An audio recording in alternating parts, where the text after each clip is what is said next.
เฟซบุ๊กเรามันก็มีค่อนข้างเยอะในป้ายขอความร่วมมือทุกคนรู้ที่ไปจะเป็นเปิดคลิปผมขอข้อมูลแค่ข้อมูลในแชทที่ผมอยู่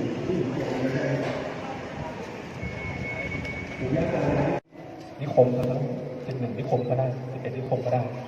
ถ้า6 กิโลได้ครึ่งชั่วโมงก็ได้ผมไม่รู้เรื่องพวกนี้เป็นเรื่องรายละเอียดเพราะว่าการเวรคืนที่ดินเราต้องยอมคือถ้าจะให้มันจะเดินขึ้นในประเทศยอมเราต้องยอม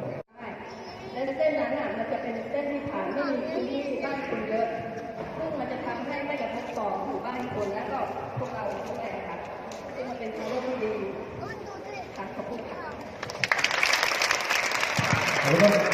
ขอบคุณนะครับ AB2 นี้จะตัดตรงที่ดอนนุ่นนะครับเข้าปีน2แล้วก็ไปปีน3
ณวันนี้เนี่ยเราได้ข้อ